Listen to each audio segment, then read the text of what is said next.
Coming to you live from Radio Cayman Studio. For the record. For the record. Hear from your government officials, independents, and the opposition on issues that matter to you. The record. Engage in an open dialogue between residents and lawmakers. For the record. The record.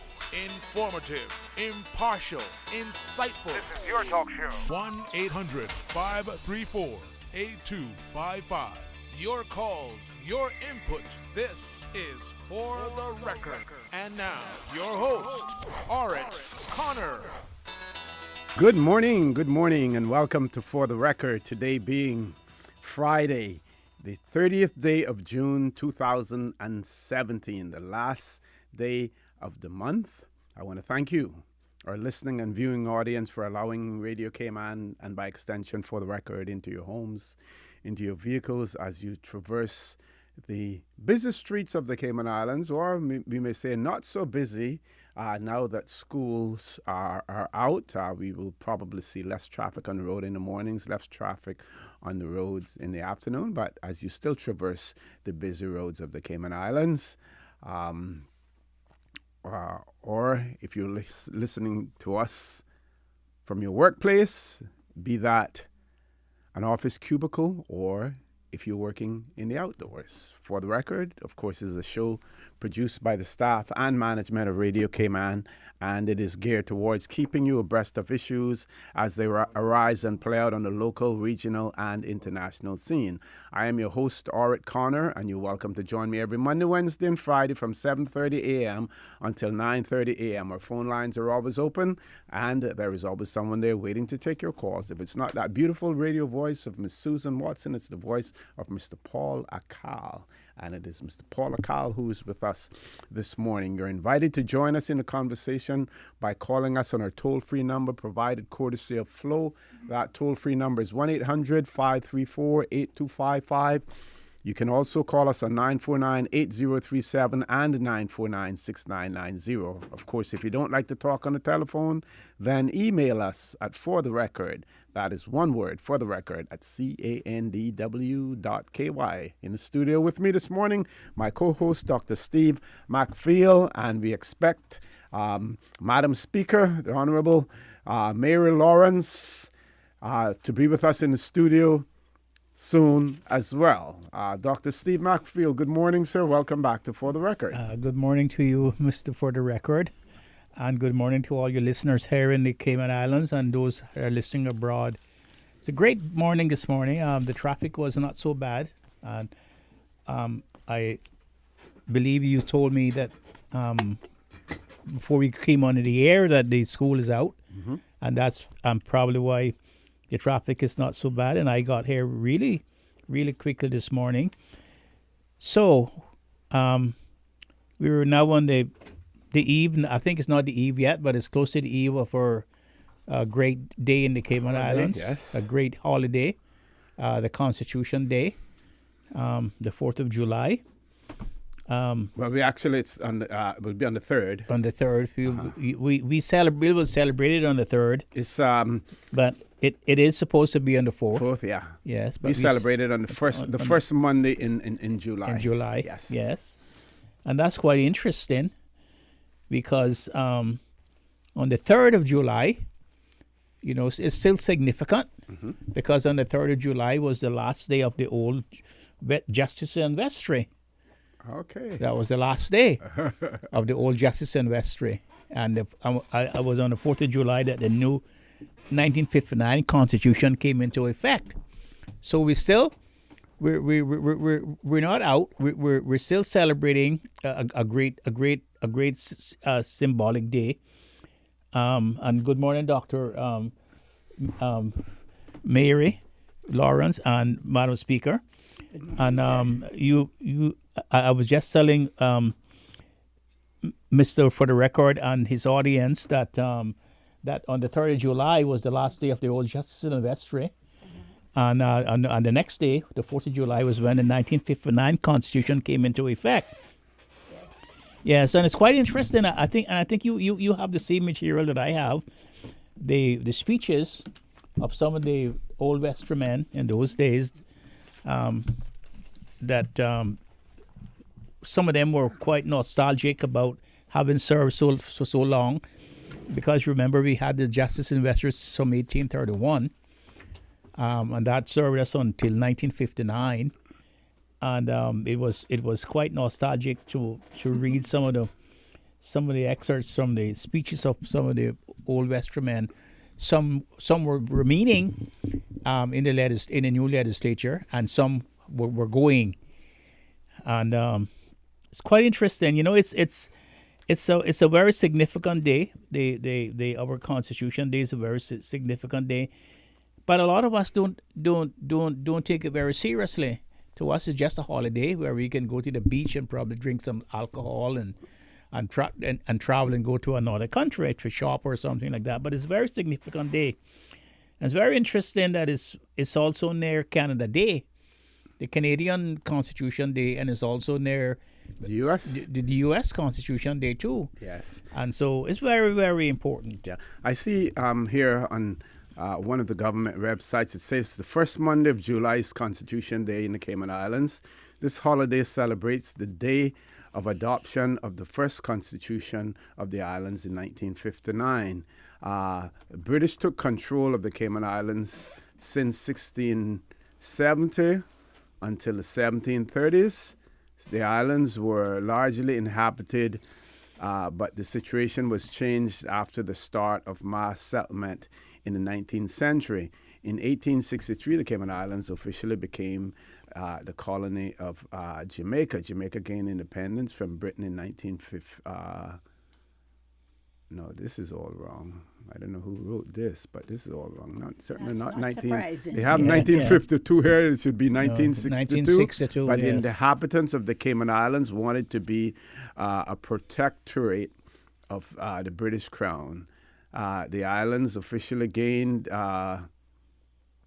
status of British Overseas Territory, adopted the first constitution in 1959, and it was a very important event in the history of the islands. Constitution granted women's suffrage and determined the boundaries of self-administration of the territory.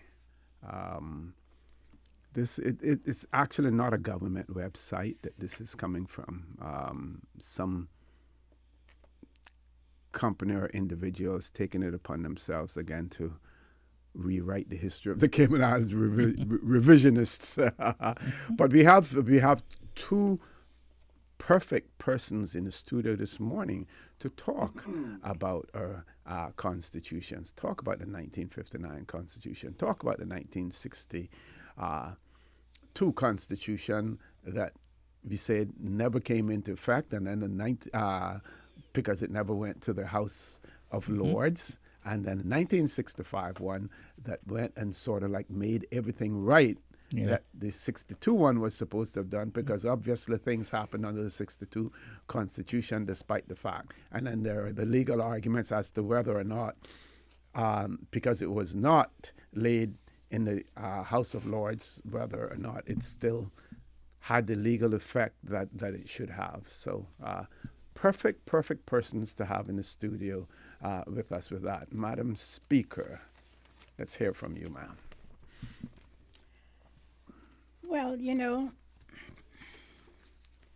in Bodden Town, where we always try to be the first doing everything, we went through a celebration one year of getting, several hundred flags and going from Frankstown to the end of Savannah and putting them up on the poles to indicate that we were honoring our Constitution Day. And a lot of them disappeared. But, it's we bring the flags out for the Queen's birthday. We bring the flags out for other events. We put them in Georgetown. But we don't put them out for a Constitution Day because we don't see any reason to mark it. It's not significant to us. Our children don't know what it's all about. If you ask our children what is Constitution Day, they don't know what you're talking about. So we go back to the thing of education again. And I've got quite a bit I want to say this morning because this is my last morning on your show. Yeah. We're interrupting your walking. You're interrupting a lot of things that I do in the early morning. No, I want to get to what we were talking about and what we were supposed to be pondering. This question of how do we do things, and one of the things that Mr. Macfield brought up when he was quoting from the Constitution is this question of discrimination. Well, we talk about discrimination against outsiders, but what about discrimination against Caymanians? I'll give you a case in point. My children, or my grandchildren, when they come home, they can't drive my car. They can't go to the police station and present their driver's license and get a temporary license to drive my car because they're Caymanians. But their spouses, who are Americans, can go to the police station and get a license to drive my car. Don't ask me why that is so. Yes, and they all have licensing from another jurisdiction. Yes. That would normally And allow and to- I'm going to use her name because this was one of the things that really irked her when she came home here. And Jackie Bodden, or she was Bodden, Mr. Truman Bodden's sister, comes to Cayman, and she goes, her niece says, "You can have my car to drive. I'm going on vacation." So she says, "Oh, great. I won't have to rent a car." And she goes to the police station and she says, "I've been given permission by my niece to drive this car. Can I have a temporary license? Here is my American license." And they says, "Wait a minute. You're Caymanian." And she said, "Yes, I'm Caymanian." Because I think you have to produce your passport or some travel document as well, right? When you to Well, get she has that. all her documentation. She said, "Yes, I am Caymanian." Well, her American passport will indicate she's Caymanian. Now, this is a woman who worked for the generals at Cape Kennedy, had security clearance by the American government, was touted all over the United States in their military aircraft, and she comes home for a vacation for 1 week or 2 weeks, and it says, "We can't give you that. You have to get a Cayman license." And she said, "But I'm not going to be here long enough to have a Cayman license. What do I have to do?" "Well, you have to apply to get the license. You have to take a written test. If you pass that, we'll set a date for you to come back to get a full license to do the driver's test." And she said, "But I don't have that kind of time. I'm only going to be here for a week or two." And she's having a big argument about it. It turns to her husband and says, "Are you Caymanian?" He said, "No, I'm not Caymanian." Said, "We'll give you the license." Okay, we have to take a commercial break now. For the record, we'll be back shortly, and we will continue with this discussion. Please stay tuned.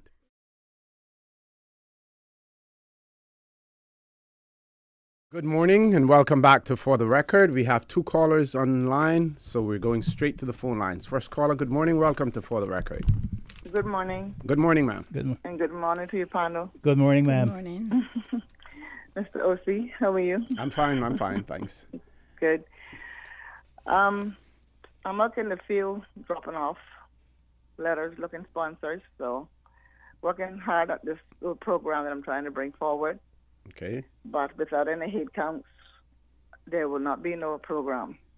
So I'm asking parents if they're interested in the kids coming out, they need to contact me, ASAP, to get some kids organized. Because if I don't have any head counts, there will be no lunches. Okay, so question, you have all of the necessary ingredients, everything for to do this now. You have the transportation, you have the food to be prepared and all of that. So you now need to identify the students, the persons who need. Well, that's one of the biggest things, just having the students. I do have some people called to volunteer for transportation, and I also have a few people who call want to volunteer, but I would like to have some more volunteers to come out of this kickoff to help serve the food, and hoping to use the airport park if this goes off. But nothing ought to go off until I know that I have students to go back to my sponsor that I'm looking forward to help me in this lunch drive. Okay, so far, what are your figures like in terms of those that are in need? I don't have any figures, no figures whatsoever. So what I'm saying now, if I don't have something by next week, I had a couple of sponsors respond back to me and asking some questions, and I'm getting back to them on their questions, and I got like 13 to 14 letters out there to various companies that I went and dropped off personally.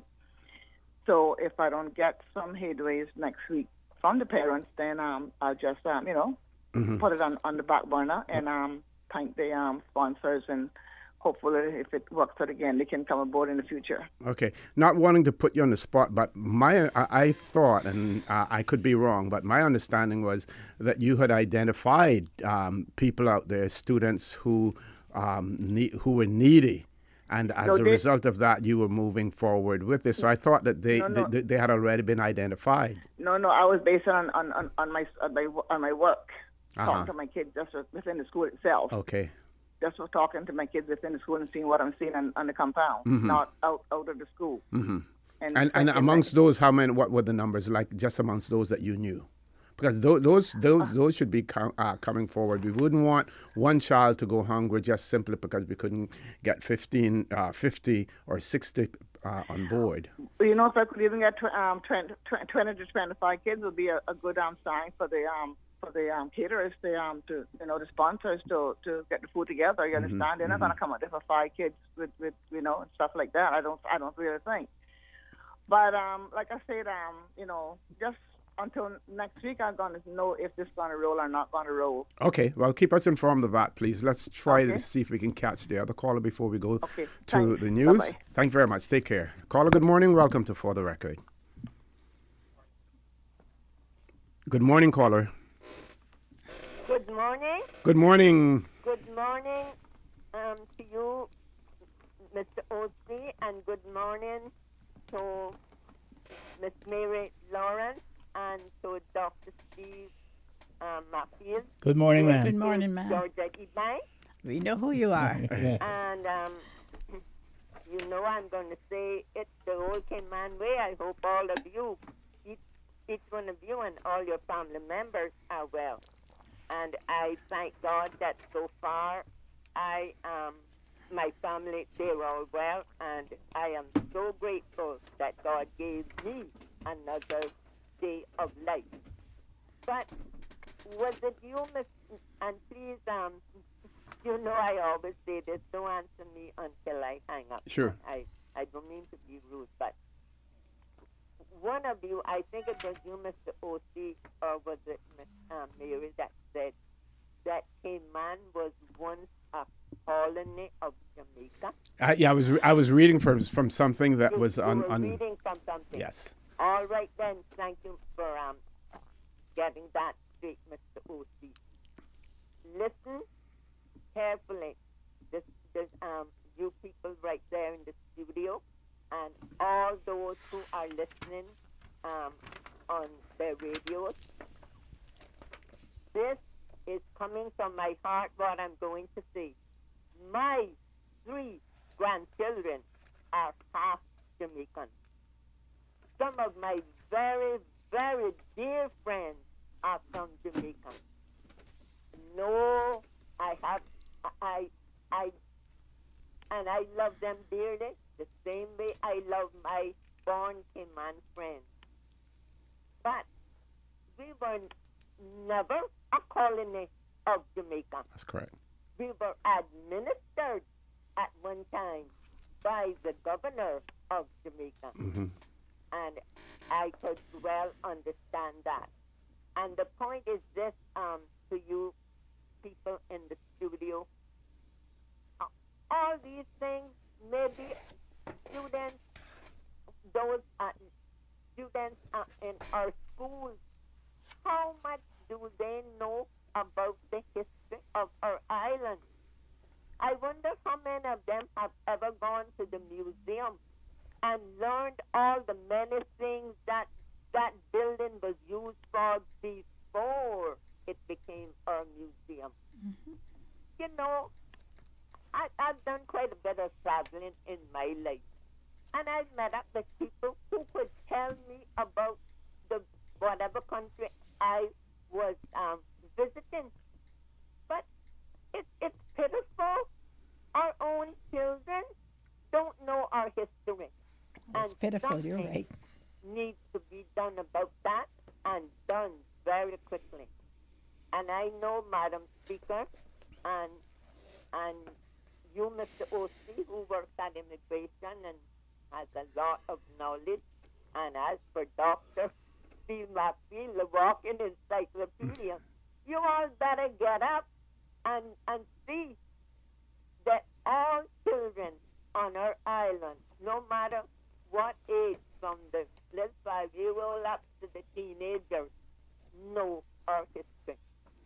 And Mr. O.C., I thank you for giving me all this time to run up my mouth. Thank you very much, Miss Georgia. God bless you all. You lend Thank a you. lot to the conversation here. Thank you very much. We have to go to the news now, folks. Please stay tuned. For the record, we'll be back immediately after the news. We're going to talk about the Constitution, but we're also going to talk about the Caymanian Protection Law. Remember, we want to know where we're coming from to know where we're going. We want to talk about permanent residence. It's creating such a big stir in the Cayman Islands now, and you've heard some of the views here on that as well. So we will talk more about those topics as well. So don't change that dial. Listen to the news. You got the real news on Radio Cayman. Listen to that, and then we will return after the news.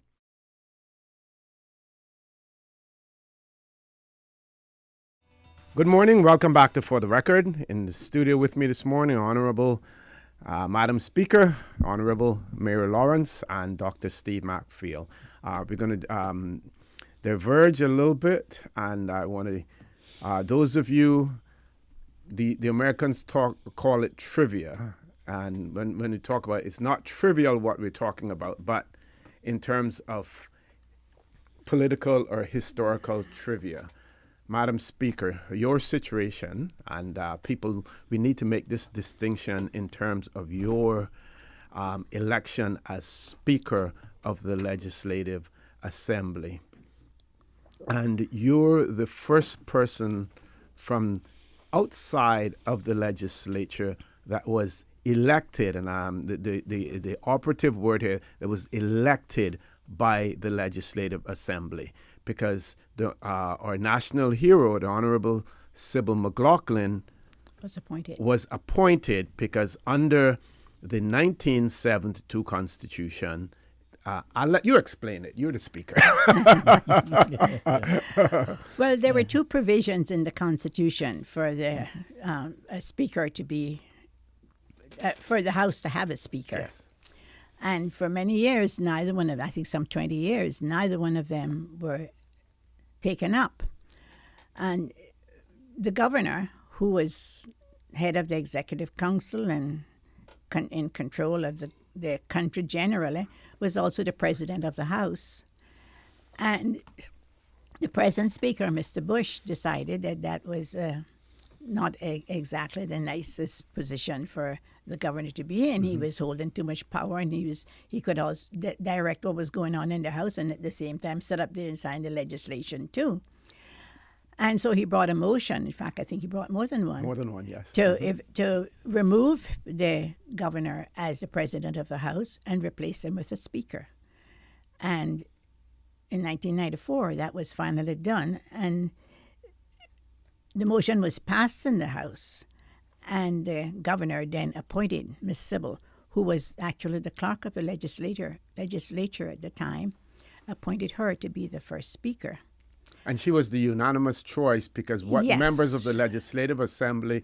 She was the one who had the knowledge at that point. And what members of the Legislative Assembly agreed on that they would, despite the fact that the governor had the power to make the appointment, they wanted to make a recommendation in terms of who they felt would serve as would be the best person to Yes. serve. And then following that, they amended the clause for the House to appoint its own speaker from within its ranks, and that's how Captain Maber became the Speaker of the House. He was elected from within the Legislative Assembly. But the second part of that section of the Constitution allows for the Speaker to come from outside of the House, and the people had felt for a very long time that it was necessary to do this to keep politics out of the chair. All of the speakers who were appointed were associated politically with the government of the day. And for whatever reason, in Mr. Bush's mind, he decided that he would invite me to be the speaker, ask if I would accept it if I was nominated on the floor of the House. And I did. Well, that put me in the unique position of being the only person in the Cayman Islands who has ever been elected to be the speaker. The other speakers, including the present one, is a politician first, and then appointed to the speaker's, elected to the speaker's chair. I find it rather interesting that in the documentary that is being aired this week, that I am not mentioned. Mm-hmm. That Our story is our story. either by name or by photograph. Mm-hmm. In fact, there's a distinct statement that these are the 10 women who have served in the House.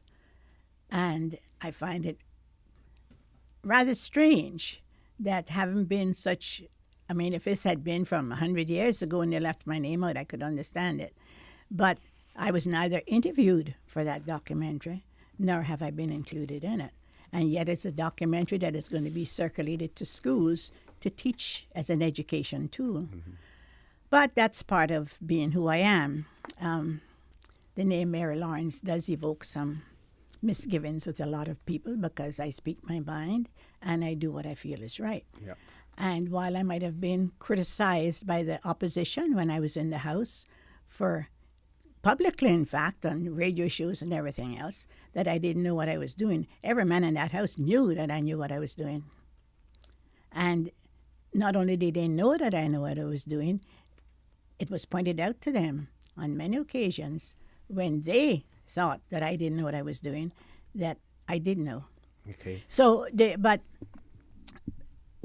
it is unfortunate that we don't trust our own people to fill positions like that, that we always have to have someone who we feel that we can make do what we want them to do. It's going to be very interesting to see how the new speaker, who is known for his outspokenness, and of course when you're in the chair, your ability to speak on certain issues is extremely limited. It has to be related to the House. But it's going to be interesting to see how he handles the situation, because he is still the leading person on the West Bay team. In Britain, you know, it's a little different. When you become the Speaker of the House, you have to give up your riding or your constituency. They always say it's the best kept constituency in the country, because Parliament is then responsible to make sure that your constituency is taken care of. And the Speaker is not allowed in Britain to continue in politics after they have stopped being the Speaker. You can retire, or you can resign, and you can be given a position in the House of Lords, but you cannot go back to politics and go on a public platform and say, I was the Speaker of the House, and therefore you should elect me again. This is never done. Okay. So there are a number of things in being the Speaker that's unique to the role. People don't understand that Parliament is run by procedures and precedents. And in fact, the British don't even have a written constitution. What happened 500 years ago is still the precedent in their Parliament. And our Constitution is a little bit different in that our Constitution is an administrative document. It's a document by which Britain administers her territory, whether we call ourselves a crown colony or whether we call it an overseas territory, it doesn't really matter. That's what the Constitution that we have is. It's an administrative document that tells how the country is going to be administered by the British government. Okay, Dr. Steve, we're going to switch gears for a minute. We're going to talk about the 2 prisoner transfers. I've gotten some correspondence and questioning it yesterday evening at our in our Rockhole Parliament that we hold every evening. Yes. It was discussed there as well whether or not there is a legal as well as a moral obligation for the government to advise the family of those persons being transferred from the Cayman Islands to the United Kingdom, whether or not there's a moral or legal authority. We got information that well, first of all, we heard the helicopter hovering, and I said something is happening in the North Sound because it's got to be over the water or near the water. And then I got a message, a WhatsApp from someone saying that this young man was being transferred, and that she. Then I heard later on that how she knew about it was a call from the prison. And it wasn't a call from prison officials, it was a call from one of the prisoners up there telling her that he was being transferred. From a legal standpoint, let us, our audience, know what your views are. Well, my views is that once you have been convicted as a prisoner, the prison has no obligation to the family to tell them whether prisoners are going to be transferred or be relocated to another place. The whole idea that people can go to visit their family in prison is a privilege. It's not a right. It's a privilege that the prison offers the family and for humanitarian reasons to the prisoners. To most of it is to keep in touch with the people on the outside, keep in touch with his family. But under this 1884 law, where you can transfer people to the United Kingdom, to England. If you look at what the law says, it's for the safety and security of the state. And so when it comes to the safety and security of the state doesn't have to tell you how they are going to carry out their safety and security measures and procedures. So they were lucky that they discovered that he was being transferred and not just being taken Georgetown to some place. They were lucky that they were informed that he was being transferred. They had the knowledge that he would be transferred abroad.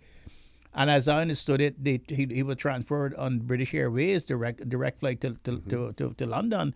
So there's no obligation at all under the law when the state is protecting itself and evoking the doctrine of national security and safety. Any human rights questions and issues will arise later on in terms of the separation between he and his family.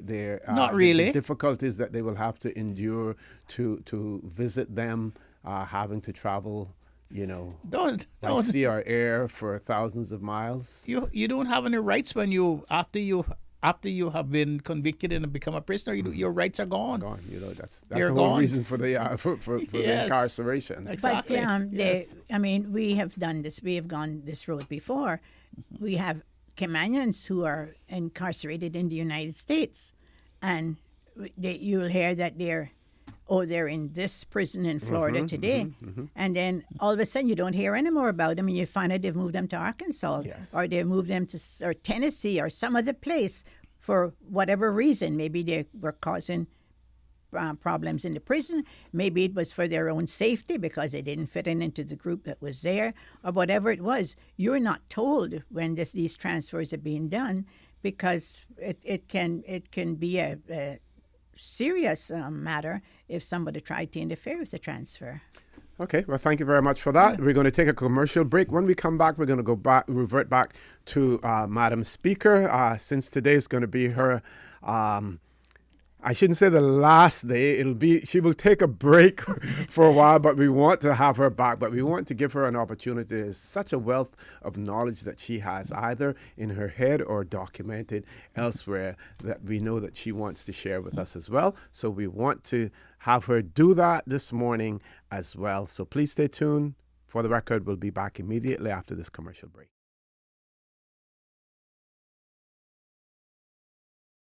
Good morning and welcome back to For the Record. In the studio with me this morning, Dr. Steve McPhail and the Honorable Mayor Lawrence, former Speaker of the Legislative Assembly.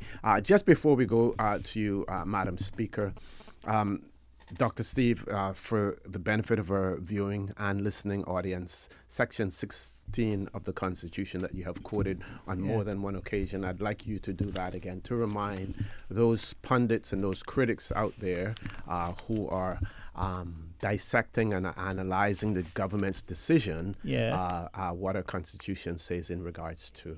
Yeah, it's, Section 16, Section 16(1)(2) is the discrimination section. It says in this section, discriminatory means affording different and unjustifiable treatment to different persons on any grounds such as sex, race, color, language, religion, political or other opinion, national or social origin, association with a national minority, age, mental or physical disability, property, birth, or other status. But then it goes on to say, no law or decision of any public official shall contravene this section if it is an objective and reasonable justified and is reasonable proportionate to its aims in the interest of defense, public safety, public order, public morality, and public health. So the fact that the government has removed these two men, and have sent them to England, to London, to a prison, in the interest of public safety and public order, that does not contravene the discriminatory section in our Constitution, and that is the law of the highest. That's the highest law in the land. That is the constitutional law, and it says that is not discriminatory. So they would have no right. There would be no right to advise or to get in touch with their families to let them know what was going on, or even the prisoners themselves. They would probably not know till the last minute that they were being transferred out. Okay, thank you very much for that. Back to you, Madam Speaker. Okay. We were discussing the last two times I've been on the here with you, the question of the permanent residents and what are we going to do about it. Yes. Back in 1957, and I'm quoting this from memory. I have it in my files at home. I thought I'd brought it with me. Commissioner Gerard had a meeting of the Legislative Assembly of Veteran Justices, and he chided them. He had been listening to them all morning, go on, and he chided them for their selfishness and their self-centeredness in not putting the business of the people first and in not dealing with the matters concerning the country. And he raised the question, which I thought was very significant. He said, the question today is, where is the dependency going? And he answered it. It is going somewhere very fast, and no one knows precisely where. Now, I think those are profound words that have followed us through history. We are at the point where we still don't know where we're going. Back in 1974, the country tried to bring a development plan in that would give us a map, a guideline for where we wanted to take this country and what was needed to take it there. And so we had issues like education. The plan was explained. We said, in fact, the theme of the plan was hasten slowly.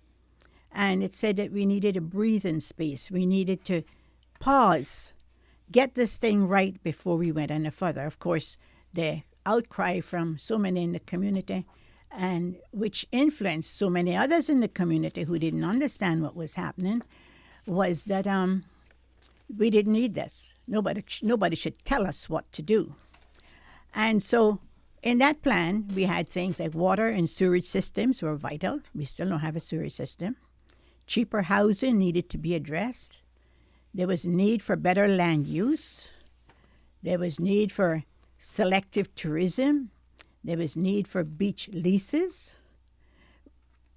We had a plan for Cayman Brac, which was at even a slower pace. We had the National Trust proposed that was going to protect us and keep our things for ourselves. The population then, the forecast for going forward was 21,740. That was going forward from 1974 to 1994 or 1990. We had all of these things. They were picturing Cayman in 1990, and we had all the what we thought it was going to look like. It was a 200-page document. And of course, we rejected it, like we have done so many things that would have been good for us. I'm not saying it was the best document, but we never take the time to examine and fix what we think needs to be fixed. We go ahead and discard the whole thing. Now, one of our problems right now is that, this is my opinion, but one of our problems right now is the fact that we don't have a plan for this country. We don't have statistics to back it up. We're talking about building another new hotel down by Paget Beach. We don't have a clue how many people we're going to need in the tourism industry. We just built the Seafire. How many Caymanians are working there? And yet that was in the making for about 3 years. How many Caymanians will be trained to work there and say, you need to employ these people? We're looking at the same thing again. How many people do we need in tourism? How we are offering scholarships. We haven't had a review of the amounts being offered for scholarships in years. $20,000 in a university abroad is peanuts. Our children are going abroad to study. They don't have the opportunity to work in the countries they're going to supplement their scholarship money. So their parents are ending up having to mortgage their house or whatever to take out another loan to supplement that amount that they're being given. Like I said yesterday, day before yesterday, we spent $79,000 to lock up a 15-year-old, 16-year-old in Northward Prison, but we can't spend $30,000 to put an extra person in the classroom that would have had the time to teach him to be literate and numerate. We don't have a plan that says we're going to do a tourism. We call them policies these days, a tourism policy or an education policy or whatever. But tell me, we're at the point now. This is 2017. How many classrooms do we need to build in this 4-year period that we have here to accommodate the children? How many children are we going to have in school? How many children are we going to have coming in each year? How many teachers are we going to need to staff those classrooms? And don't tell me about all the experts you need to stick A, B, C, D labels on them and that they can't learn and all that stuff. We just brought in had someone in here recently, in recent years. The NWDA was going to be the salvation for employment in Cayman. So we brought in someone, and the big thing was, not only was he going to tell us what we needed, he was going to help train us so we would know we would have a place in the society in which we live. Well, he collected his salary and he left. And you know what the sum total of it was? Well, Caymanians can't learn, they're ignorant, and they're lazy, they don't want to be employed. Okay, we have 2 callers. Let's go to the phone lines. Caller, good morning. Welcome to For the Record. Good morning, OC and Mr. Dr. Markfield and Madam Speaker. Good morning, sir. How are you? Sir. Good morning. Oh, very well. I'm doing very well. I support all you're saying, Miss Mary. All you're saying is quite true. And but what I want is a little bit off the subject. I don't know about to raise this point or yet on your talk show or any of the talk shows. But I call this morning to protest. Personal protest, in my opinion, that this new governor that they're going to bring in this country to govern us for the next 2 years is something that's wrong, and there's a hidden motive behind the appointment of this governor, and it's not right. And our politicians should protest that and don't let him stay in this country. It's not for the welfare of the Cayman Islands, based on our constitution. All I'm going to say is based on our constitution. And that's all I'm going to say about it. What's in our what's in our constitution, in my opinion, that's wrong. He is not a good fit for the Cayman Islands, and that's my personal opinion. And as I heard his qualifications, whatnot, I come to this conclusion: it's a hidden motive, and it'll be detrimental to the society if he is appointed here. Call a question. What if he comes here and he performs his role as governor, and his personal life, his religious beliefs, they're all set aside, and he performs his role as governor? Is there anything wrong with him doing that? If it's so, but it would be. Listen, Lucy. There's always a hidden motive behind everything that happens. We know that. That's what I'm saying. Mm-hmm. You might say he set aside his beliefs and whatnot, but let me tell you something. People will gravitate to his beliefs and cement that further. And that's my own opinion. And our little island cannot take this other beliefs, as you just said, in this island. It'll cause total chaos down the road, not today, but down the road. Well, you know how we get the ability to choose our own governor general, right? You know what we have to do that. So a lot of people don't want to talk about it, but I know we're going to soon have to be going down that road. And this one may be forcing us to go down the road. Plus, just last governor we had here, rumors I've heard. I say rumors I've heard. And one of the things that one of our family members tried to push on us several years ago, it wasn't good for our society. So there's some hidden motive going on. You had one that came last time. Now you come another one with a different tack. Whether the British government is trying to force us to make a decision to move on, I don't know. But I'm just saying, I just want to protest that he's not a good fit. Whether he can do an excellent job or not, it will, by him coming here, will give more ammunition for, let's say, you said his religious beliefs.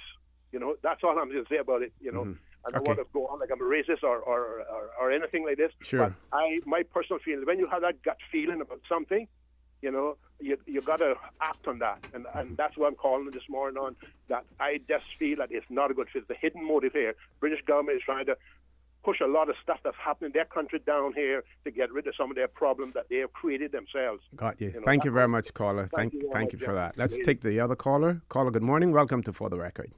Yeah, good morning, OC. Good morning, Honorable Speaker and Dr. Steve. Good morning, sir. Good morning.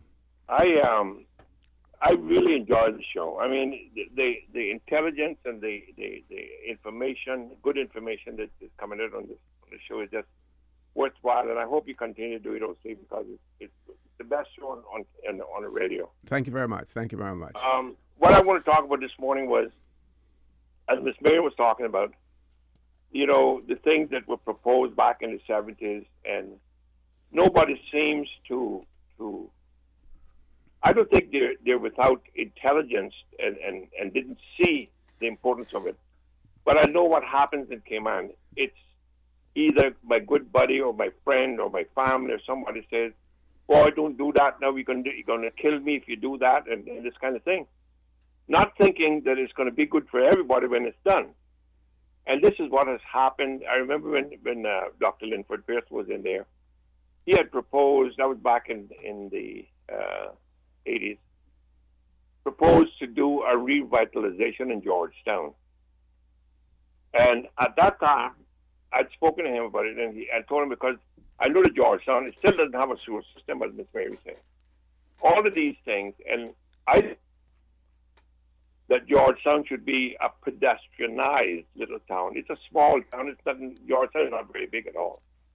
And to have all this traffic and stuff running around here, and I suggested at that time that we do some boutique hotels, we do some side, like restaurants and stuff in downstairs outside. You could sit outside on the sidewalk or something you see in other places, and then you could have offices for lawyers and people like that in town as well. And Mr. Pearson liked the idea, and he started to do something about it. Because the next election, the next government came and they scrapped it. And this is one of the things that I think that we have to have in place, that if it's approved by any government, if it's been approved and ready to go, no other government should come in and scrap it. That's what happens with the docks. That's what happens. A lot of the things that we do here, one goes in and they kills it, Then the next one company started, and then the next guy come, and we wasted so much money on these EIAs and all the studies that we did on these docks. I don't know how many millions. And like Miss Mary said, you go to prison, you put some of these young boys in prison. It costs us $70,000 a year, but we won't take $10,000 to give them an education so that they don't have to, oh Lord Jesus, I pray every day for this island. We are now in a position where we have let foreign nationals come in here and dictate to us what they want, instead of saying to them, sir, madam, we appreciate you wanting to come here, but here is the deal. If you can't do this, then we can't do business. But we don't do that. You see, and as the good book says, the love of money has got into this government, and not just this government, in governments, period, over the years. And because we see the Kimpton coming in, oh, that's going to be big money for us, and this and that. Meanwhile, they're not counting the poverty that is creating, as Miss Mary said, that these people that would could work there, doesn't get an opportunity to get a job or doesn't get the jobs. And until we get to the point where we say, we as the government of the Cayman Islands will control the commerce, will control the immigration, will control all of these things in a way that says it's good for Cayman and Caymanians, we are going to go through this over and over and over again. Thank you very much, caller, for that. Thank you. We have one more caller. We have to go to a commercial break. When we return, we will take that call. So please stay tuned for the record. We'll be back shortly.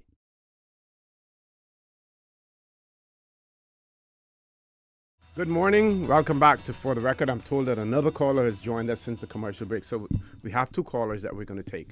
First caller, good morning. Welcome to For the Record. Hi, good morning to all you distinguished people there. This is Lorna Bush. Good morning. Good morning. Hi. Yes, I want to endorse the sentiments of the caller who commented on what a great quality. This is a high quality show, radio show, and it's so good to have Madam Speaker, the Honorable Mayor Lawrence there. Thank you, joining, you two other stalwarts.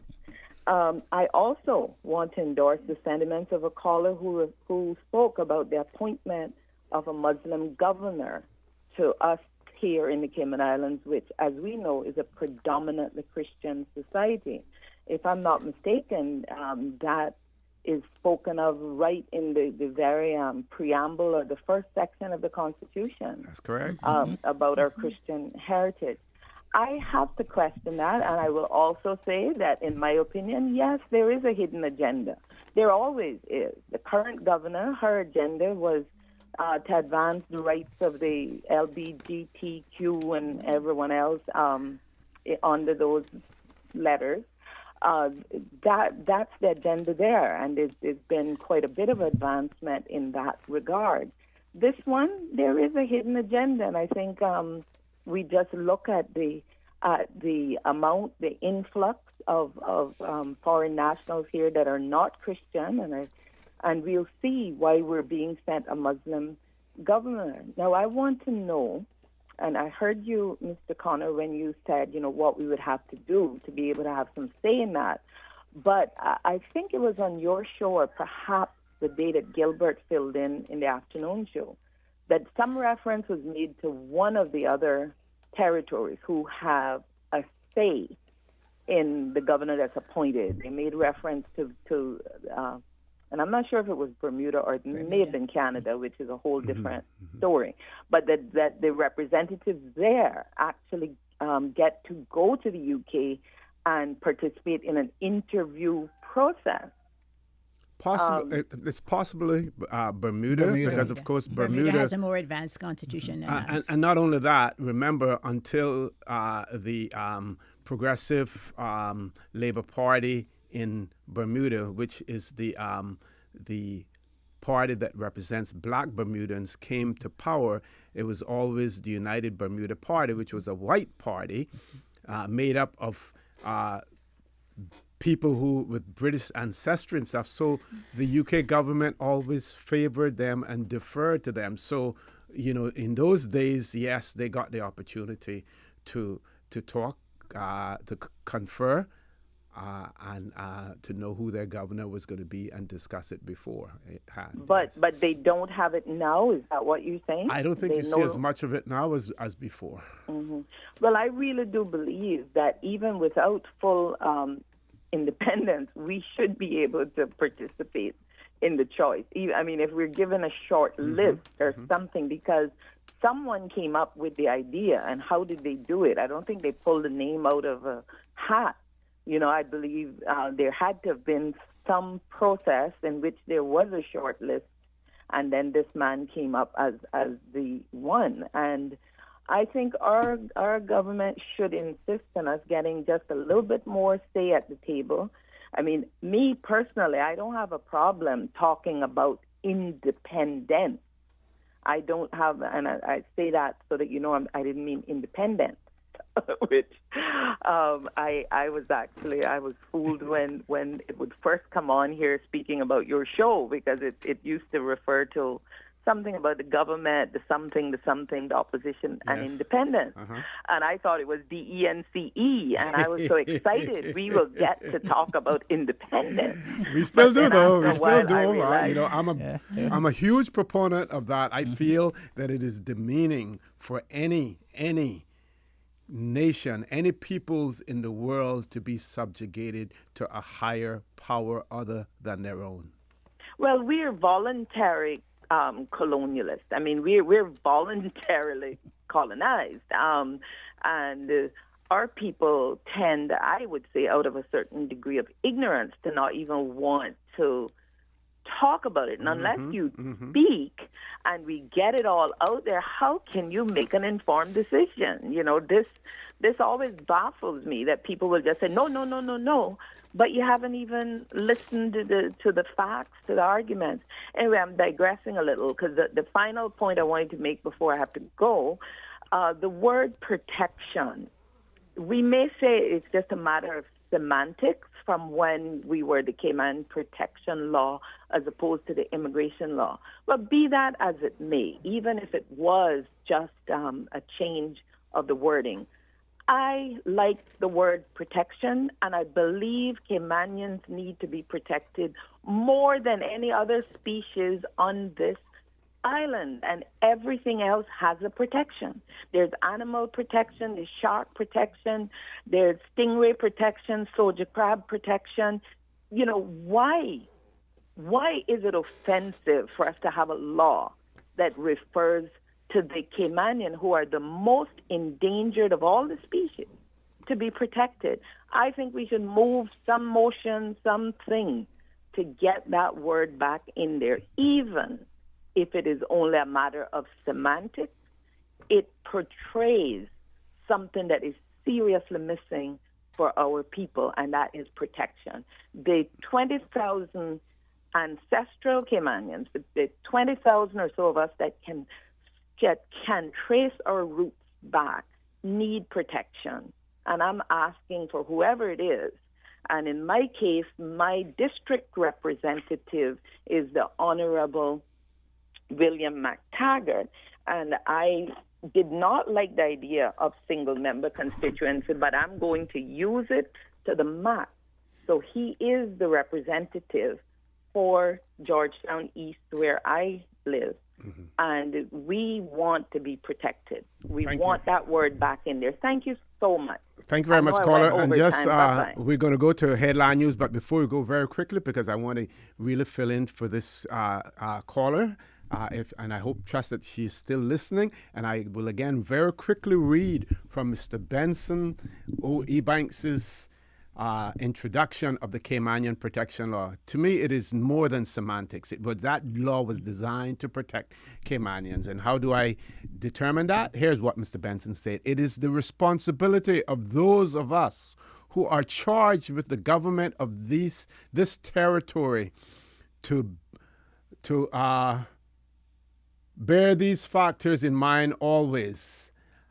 It is our responsibility to anticipate and enact legislation which will ensure the continuation of our stable way of life, continued development, and at the same time ensure for Caymanians an improved quality of life. That is Caymanian protection. That is protecting Caymanian values, the Caymanian way of life. Caller, please hang in there. We're going to take headline news, which is going to be very quickly, and we're going to take your call right after that. Please stay tuned.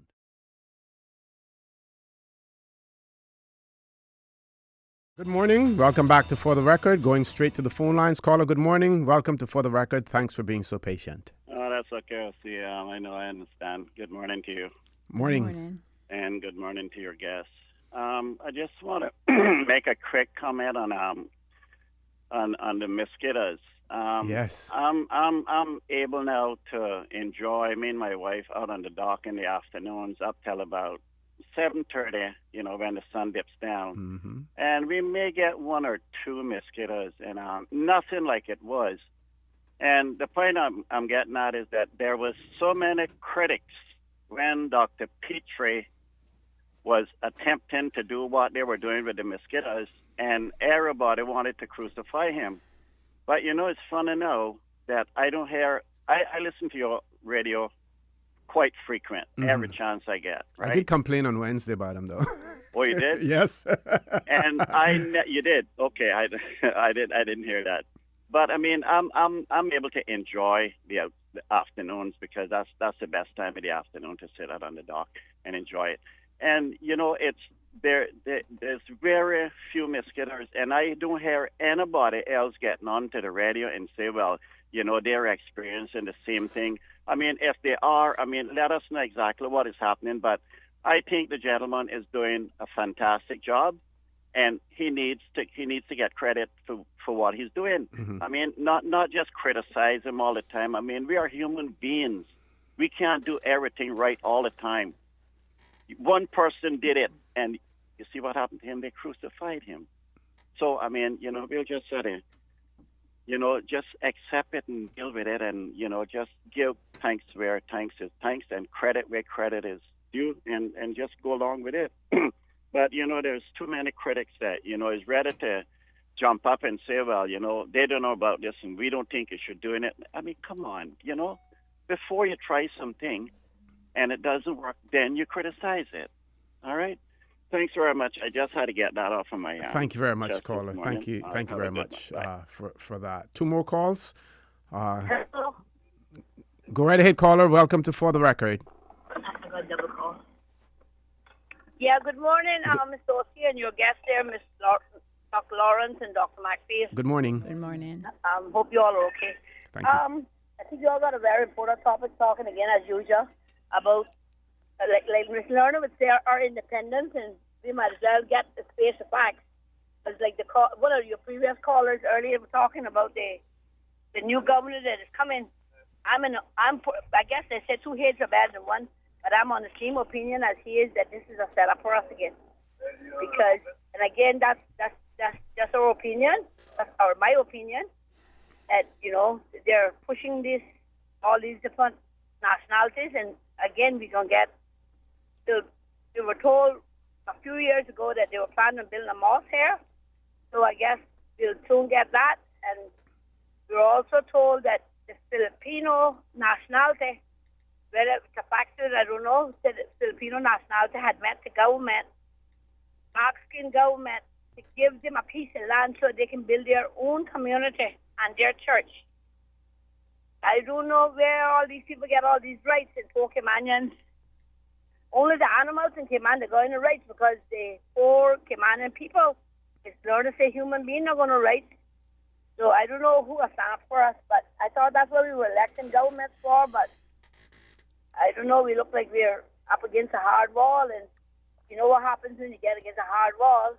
You're going to get retaliation. Some American people are going to get sick of waiting or sick of taking what they can't take anymore. Mm-hmm. And that's, in my opinion, that's what they're pushing us to. But you all are, they say, a good topic, so keep it up. Thank you. Thank you very much, caller, for that. We have two more calls. Caller, good morning. Welcome to For the Record. Good morning. Good morning. Morning to your panel. Franklin Smith here. Good morning, Mr. Smith. I listen with keen interest. And, I heard one of your callers just prior to this one, last call, saying about the mosquitoes. Well, I know and I believe that the MRCU has forgotten about East End part of at least the farming area, because if you go to East End in the farming areas, in the town, oh my God, it's a crying shame. And they're working there day and night with smoke and things to try to quell the mosquitoes, and we don't get no spray. So I don't know. I wish them all the best where they are, but I can tell you, if he go to East End, he'll find them.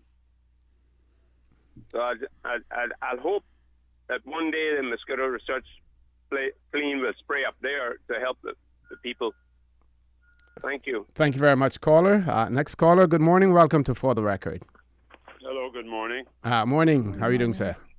I couldn't be better. And good morning also to Miss Mary and to Dr. Steve. Good morning. Good morning, sir. Three things, Miss Mary, that you touched on this morning, and I'm going to ask Mr. O.C. if he would maybe consider doing a show and to bring you back to discuss. Two of those I'd like to talk on really is, one is planning. Planning, okay. The lack thereof, and also in connection with the document that we are so celebrating that you correctly called an administrative contract, because it does not have the essence and the substances that are included in constitutions.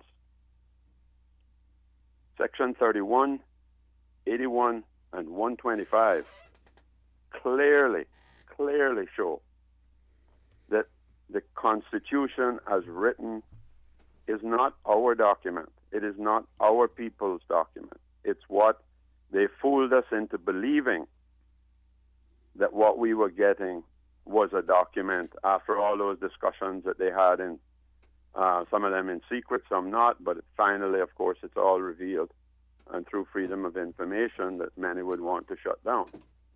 And I would say, ma'am, that you correctly and bravely stated what it is. It's an administrative contract that the United Kingdom government says, this is how we're going to administer you. We control the rule making. We make the rules. Here is a rule book. You follow it, or else. Do what we tell you, or else.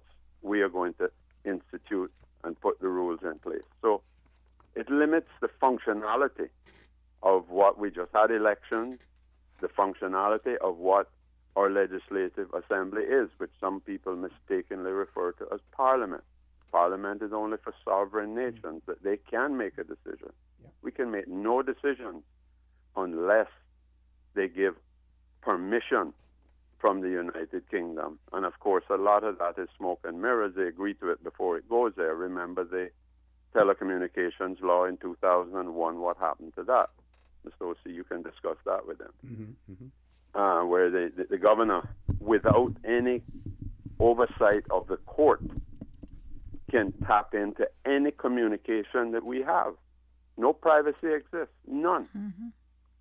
They monitor and record what they want at will, which blows a hole in the whole fact of rule of law, which Section 31 of the Constitution also does, because you cannot inquire as to what, through the court of law, the actions of the governor. So I would ask you if you could have a whole program on that subject to stop people, let them realize the myth and the smoke and mirrors tricks that's played on people to rely on things that are not good. They tell you it's a Category 5 home, but it's not a Category 5 home. It's not even a Category 1. And so stop mis-selling something that it is not. The second thing is, Miss Mary, I'm glad that you mentioned about the 1974-75 draft development plan, which was a wonderful document. And no document has ever been produced on planning. And it was more than just a physical plan. It took in a lot more, as you rightly and correctly said. Interestingly, in 2001, when there was began a review of the development plan, which according to the 77 law says supposed to be done every 5 years, but government continues to violate that and not have a review. In 2001, when that process was in process, and when they showed the groups of people, the various district committees, they did not show the 1974-75 draft development plan. It was held. As you mentioned about the rewriting of history on you being the speaker from outside in recent documents that's been released, they tried to rewrite history and not include that plan. I gave them a copy of it because they said they didn't have one in planning, if you can believe that. Wow. And so this is a situation that we have, the dishonesty in our government to fool our people, to make them believe they have something when they don't. And I am convinced this is all conscious to make us believe that the history of Cayman began next week and that we have no cultural history. We have no history of planning, no history of trying to do anything. And everything starts from new with these grandiose announcements. It is sickening, it is frightening, because most people fall for the trick. And so, Ms. Mary, I would ask Mr. O.C. with you there, please come back another day and talk some more about the history along with that wonderful Dr. Steve McField and bring things out to the public. We will have her. We will have her back, definitely. God bless you all and have a wonderful weekend. Enjoy the holiday. Misnamed as it. Thank you very much. We had quite a few calls, lots to talk about. I'll open the mics up to my two experts here. I was trying to follow through on what was said that we needed back in 1974: water, sewerage, cheaper housing, better land use, selective tourism, to halt the beach leases that were going on. All of this was in that proposed 74 plan. Going forward, we don't have a plan. There is nobody that can tell me now how many people we plan to have in this island in the next 5 years. How many people out of the and this I found interesting, that we have 800 PR in the waiting. That's just the applicants. And that's the applicants, and that's not the new ones that's going to come in. That's right not the behind family that. members. The family members that's going to come along with them too. But let's go back to it. We've 800. The premier announced that we had done 10. We reviewed 10 in the first week. So that's going to take us 80 weeks if we do them 10 a week. Figure out how long that is before we get through that backlog. And when we have gotten through that backlog, we'll have another backlog, because coming behind them are the new applications again. These 800 persons that have applied for PR, they have got families. Do we know how many new classrooms we're going to need to accommodate the families? Do we know how much money we need to spend on the hospital to make it a better facility to accommodate all of these people we're bringing in? Where is the plan? Where is the plan? Where is the words that you can take to the public? And I'm calling on this government, because it's supposed to be a national government in this election, that we got both parties and the independents elected. They have a very special role to play over the next 4 years. The premier this is going to be his last term of office as premier, because he can only have 2 consecutive terms. So he has got a good, clean page to write history on over the next 4 years, because when the next 4 years is up, he doesn't have to worry about being elected as premier again. Will have done his duty. We need to start. We need to go back, and we need to talk to people. This thing about we're in the legislative assembly a couple times a year, and the legislation is rained down on our heads. We don't even know what it's all about. They say go to the website. How many people are going to go to the website to find out what's going on? How many people is a new hotel going to need? How many, in what categories are they going to need these people? How many people in our community is available for it? We are now reaching the point where when our young people are coming back to this country, qualified, with all the things that we said we didn't have before. They have their degrees, they have good degrees, they come from good universities. What are we doing with them? They're walking the streets looking a job. Government itself has 875 persons employed within its ranks. What are they doing to consider replacing any of them with the new people that are coming, with the young people that are coming in, to give them an opportunity to move up in the ranks in the civil service? Why is it that the numbers are increasing there in the civil service just as they're increasing in the public, in the community? That of how many people we need to bring in to fill these positions. Why is it that we are not saying to people, you have a work permit, you can get an extension up to until they've spent 5 years here, but at that point in time, there is no option. You have a Cayman train to replace that person. You begin from time that person arrives in this island, you begin planning how you are going to train a Cayman to replace that person. And I don't want to hear about them but having degrees. You don't need a degree to make a bed in a hotel. Exactly. I had 5 daughters, and every one of them can make a bed better than anybody else, and they didn't go to no school to learn how to make a bed.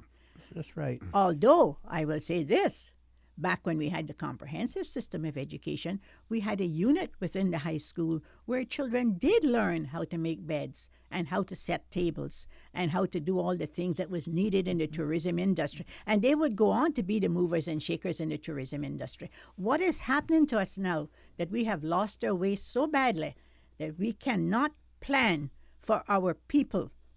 And we have to be hiding behind corners and saying, well, you know, you got to be careful you don't rock the boat. Well, you know what I see happening now? Caymanians are not just rocking the boat. We're in the water without a life vest. Yes, and it's time for us to start thinking about what we are going to do to take control of this country. And I don't care whether anybody likes that statement or not. We need to be, this is our home. When I invite someone to my house, I have rules within my house that I expect them to abide by. And when they step beyond that point, then they're no longer a welcome guest in my house. Okay. We have to start thinking about what this is. This is our home. Okay. We need to take a commercial break now, Paul, and then we will return. I hope Paul will be as generous with us this morning as he was on Wednesday morning. Give us a little bit more time as well. Please stay tuned for the record. We'll be back shortly.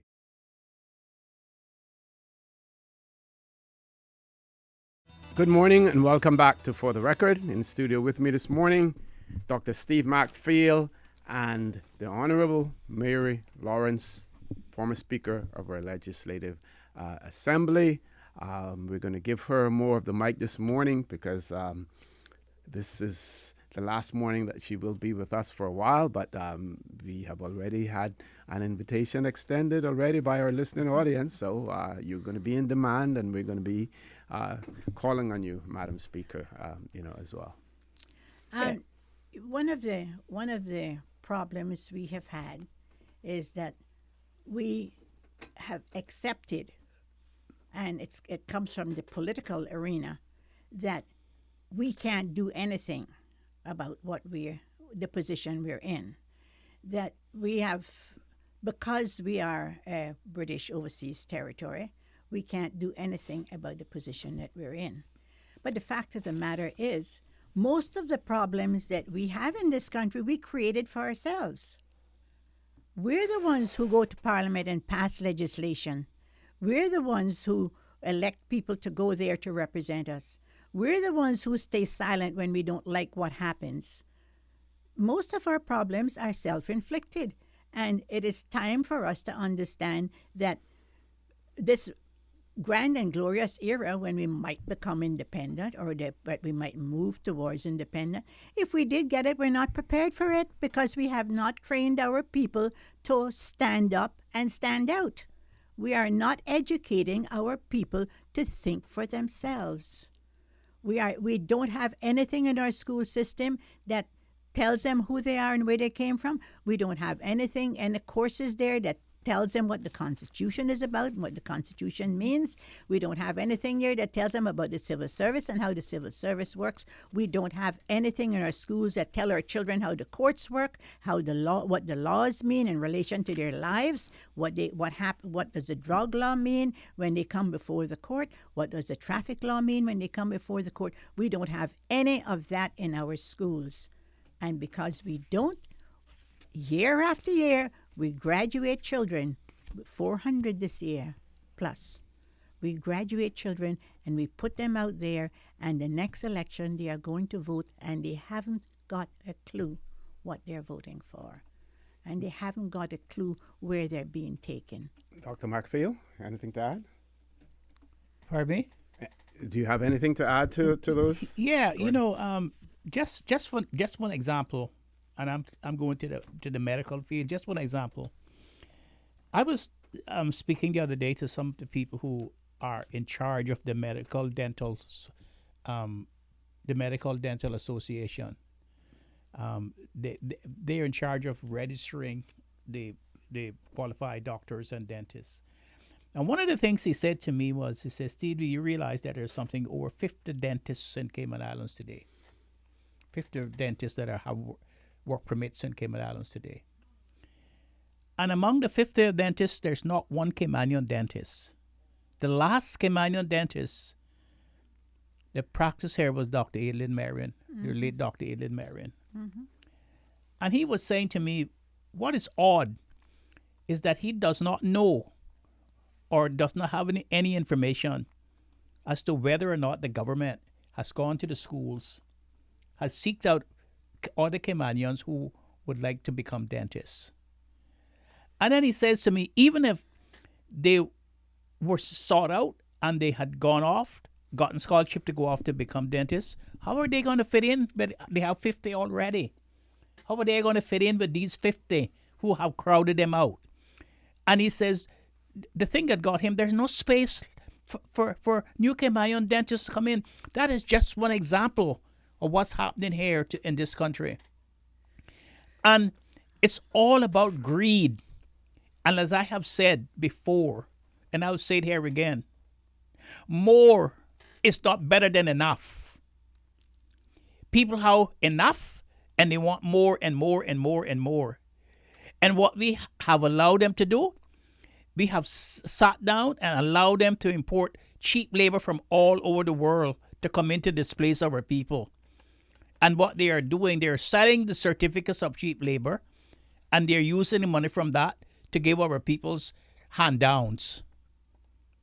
Give them welfare, to give them a few pieces of old clothes, to give them a few $100s a month to get drunk. And as a result of that, and then I was reading a certain media the other day, and this guy was saying, because I said on the radio some time ago that poverty is one of the birth mothers for crime. And one said, and the media said, that's nonsense. He said, that's an insult to poor people. But he just doesn't get it. They just doesn't get it. And that's the thing that they have been preaching to us all along. And I would just like to leave with something that I got from Dr. Carlisle Corbin when I went to one of the overseas countries and territories meetings, especially when I went to the anti-colonial meeting, at the UN for the Decolonizations Committee, and this was an excerpt from a paper written by a professor called Norman Garvan, who is a professor emeritus at University of the West Indies. And this is what he said: the contemporary Caribbean is one of the most politically fragmented regions for its size on the earth, and one in which the strongest remaining colonial presence. Political divisions and external control are major blocks to the consolidation of a Caribbean identity and the charting of an independent course of development in the interests of Caribbean people. They undermine the fragmented nationalism and the pervasive epistemological dependency that is characteristics of the regional consciousness. This situation is a direct consequence of the region's 5-century long history as areas of rivalry among and colonization by external powers. Political decolonization of Caribbean countries is incomplete. Indeed, it has come to a virtual standstill. Initiatives at regional cooperation and regional integration have made some progress, but face continuing challenges. Such progress has been made results from the efforts of Caribbean people themselves and are continuing. Rebellion, revolution, cultural affirmation, and other forms of resistance are as integral to the Caribbean experience as are exploitation by external forces and internal elites. The tradition of struggle serves to inspire, inform, and motivate current generations. Slowly but surely, a pan-Caribbean consciousness is emerging, led by the vision of cultural practitioners and containing the seeds of a future Caribbean nation. So that's what I hope that Dr. Lawrence and myself are trying to do, to try to enlighten our people to know that there's another side to this story. There's another narrative that we ought to know and that we ought to be a part of, and that we do not have to sit down here and just become overseas country territory citizens and let other people come in and dictate to us. That we can do it. We have done it before. And as I go back to say, more is not better than enough.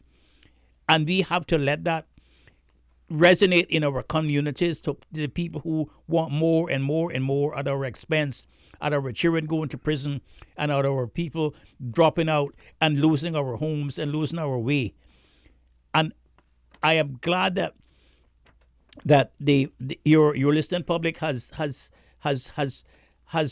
taken up this struggle too, and has the fortitude to say that Dr. Lawrence should continue on the show because she has a lot to offer. She's always been somebody that I had admired for many, many, many years. And sometimes when we get together, sometimes hours and hours and hours go by as if it was just 1 hour. She'll be back on the show, even if I have to bring her down on my bicycle. Go back to the old days, put her on the handlebar and bring her down. For the benefit of those who called in about the governor, the appointment of the governor, I'd like to read something that was said by the then Premier of Bermuda in 2013, Craig Cannoner. Now, he didn't last long as the Premier of Bermuda, and he was from the United Bermuda Party.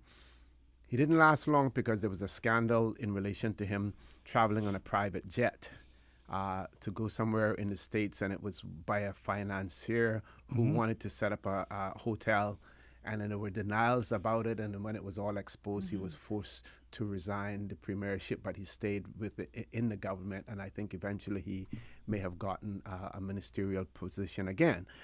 The article is entitled "Back Off Britain, We Want More Choice," and it speaks to the fact that Bermuda and Britain's other overseas territories are to push for more say over the appointment of governors.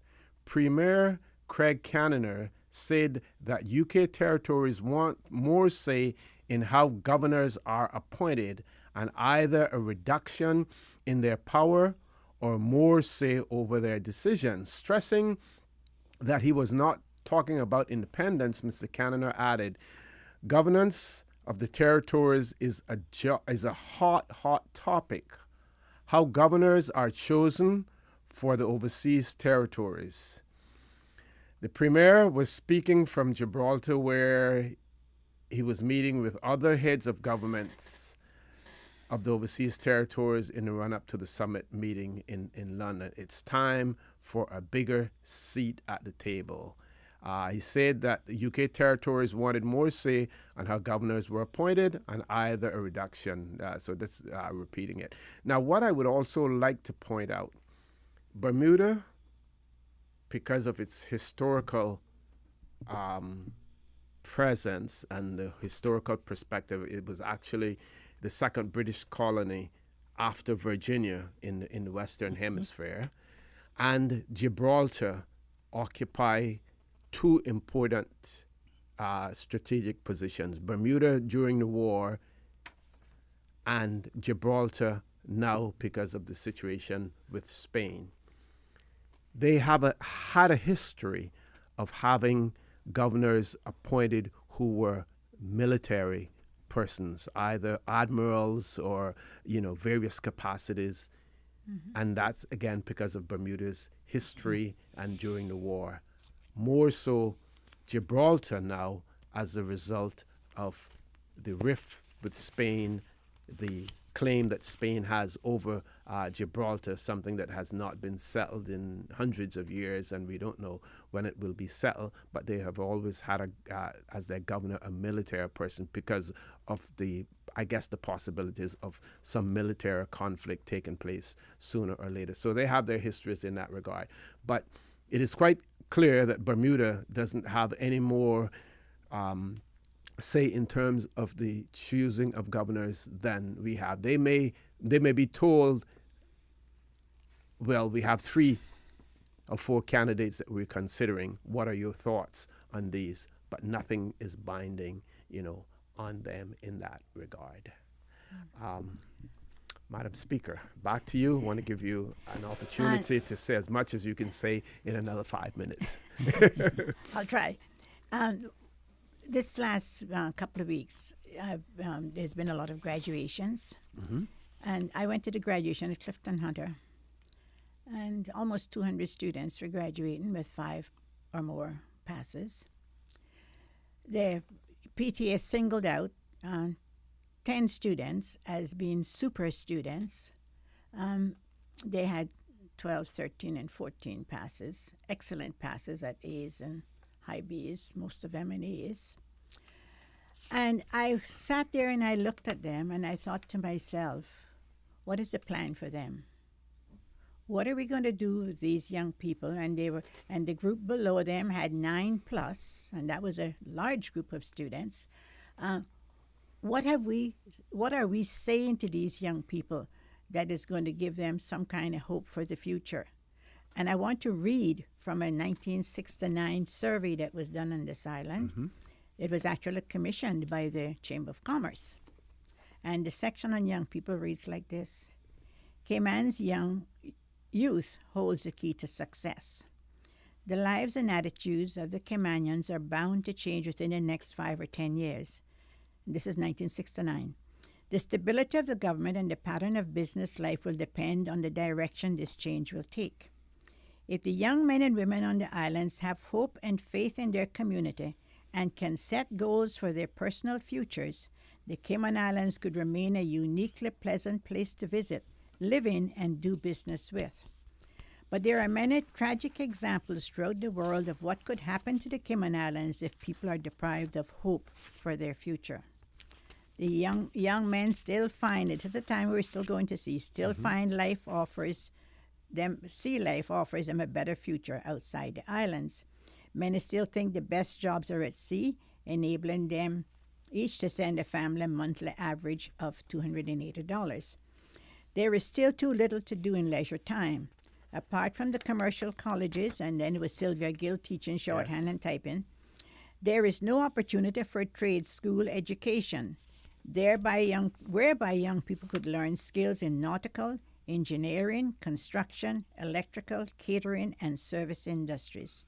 Yet when given a chance, these young men and women demonstrate their willingness and ability to take on positions of responsibility.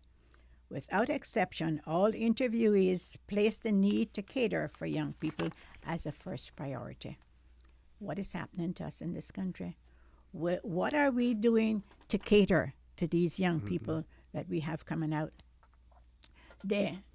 Like I said, the girl who claimed most of the honors in that graduation, a young girl, she had 13 passes at A's, but some of them with distinction. What are we going to offer her? A $20,000 scholarship to go where? To a university that costs $45,000. What? No. Good universities are $70,000 now. But to go where? Is her mother going to have to mortgage her house, which she already probably has a mortgage on, to send her to a good university? I mean, But yet, the young person in that group who gets in trouble with the law will go to Northwest for 70,000 a year.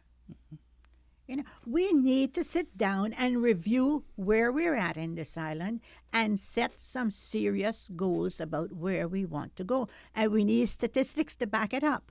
We need to know how many more lawyers we need in this country. And I know that's a very sore subject.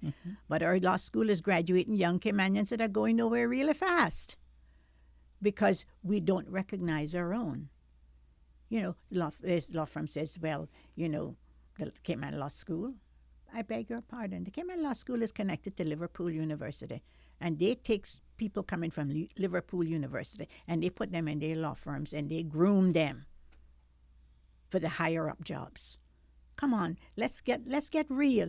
We're talking about the tourism industry. I sat beside someone going to Tampa recently, and she said to me, she says, "Where are you from?" And I said, "I'm from here." She says, "No, I mean, where are you from?" She says, "I know we're coming from the Cayman Islands, but where are you from?" I said, "I'm from the Cayman Islands." She said, "Well, you don't sound like a Caymanian." I said, "Ma'am, how long were you here?" She says her husband and her came down with their children for 5 days. And she said, "We went everywhere. We were in the hotel, and she named all the restaurants and stuff she had been to." And she said, "But the people didn't sound like you." I said, "No, ma'am. They wouldn't sound like me because they weren't Caymanian." Dr. Mark Field, I want you to share with our audience what I think it was Commissioner Cardinal told Mr. Willa Farrington, or what he begged him about Cayman. Can you find that for us? Oh, yes. When Commissioner Cardinal was leaving in 1937, this is what he said to Mr. Willa Farrington. He says, "Willie, my boy, you have now been put on the map. For God's sake, promise me that you will not allow outsiders to come in and take this beautiful island away from you." That's what Commissioner Cardinal told Mr. Willa Farrington. And unfortunately, that promise has not been kept. Exactly. It has not been kept. Well, we have to look. We have to look. This PR business is very serious business, and we need the legislators to come into the communities and have town hall meetings and talk about it, and talk about the other problems that are facing our country. You know, we're talking about unemployment, and it came to my attention just last week. There was a young man looking a job. Oh, he had a job. He was employed. His employer paid him $75 a week to work from Monday to Saturday. I repeated the story to someone, and they says, "Well, Miss Mary, you need to look deeper. There are people, Caymanians, who are being employed, and when they get to the end of the week, they are not paid because they're told that, well, we're short this week, or, you know, things not going too good right now, and they are made to wait longer." Okay. Where do we go to talk about these things? Who do we talk to them about? We say we now have one man, one vote, but are they going to come back? We're talking about setting up district councils. All of this is in the future. We don't have district councils. But we should have. But we should have, but we don't have. So come to us. Sit down in our town halls, in our public places. Sit down with us and talk about it and listen to what we have to say, and then go back and bring about the changes that we need to make Cayman a place not just for Caymanians, but a place where people can come and feel safe and feel content because they know what the rules are when they walk through our door. And there's enough time for them to do that now because there's no legislative assembly taking place. Exactly. We have elected you since the 24th of May. You are getting paid. You need to start doing your work. Every year we raise the numbers. We're up now to 19 members in the House. Yep. For those of you who talk, and we have one particular caller who always talk about Bermuda and its advanced constitution, and we want to we should get to where Bermuda is. Here again is what the Premier of Bermuda in 2013 said. He said, "I am sure if you talk to Bermudians, most would like to see more choice in the governor, or less power, or a more collective voice in what he does with things like the police and the regiment." Unless you have complete control, then you have no say in your destiny, in your final destination, unless we have complete control. And those of you who are prepared to stick your head in the sand, stick your head under the rug, and say we do not need further constitutional advancement, I am sorry, but I cannot agree with you. I cannot agree with you. We need to be able to determine our own destiny, our own future. And we need to take advantage of those pieces of legislation that allow us to do what we can do now, despite the fact that we have to wait for a final assent from the UK government. But let's enact bold legislation. Let's return to the values of the Caymanian Protection Law. Let's review permanent residence and determine whether or not we need to have more people reside here, or do we want to restrict residency and citizenship to those with a Caymanian connection, simply because if we are to protect our own identity, our own way of life, like Mr. Benson spoke about in 1972, then we have to do it through our immigration laws.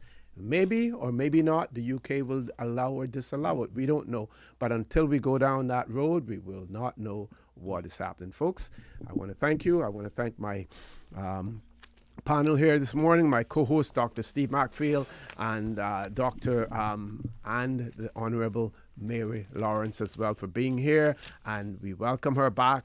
We will look forward to her coming back. And she certainly is in demand, quite a bit of knowledge as well. And we want her to share that with our listening and viewing audience. And you viewing and listening audience, I want to thank you for allowing Radio Cayman, and by extension For the Record, into your homes, into your vehicles as you traverse the busy roads of the Cayman Islands, into your places of work, whether it be an office cubicle or if you're in the outdoors. I also want to remind you that we are our brothers and our sisters keepers. There is always someone out there who's less fortunate than we are, and I ask you to extend a helping hand to them. If you can't do that, then I suggest you donate to a worthy charity, because we always want to consider those who need, not necessarily those who want. I say to you, have a great day. Celebrate your Constitution Day, but celebrate it knowing what your Constitution is all about. Don't just celebrate the day because it's a holiday. And if you don't know what your Constitution is all about, then maybe instead of going out there and celebrating, stay home, look it up online, read about it, and then next year go and celebrate it, because then you're celebrating something that you're aware of. Have a great weekend, and as usual, we ask the good Lord to bless these three beautiful, wonderful Cayman Islands. Informative, impartial, insightful. This is your talk show. 1-800-534-8255. Your calls, your input. This is For the Record.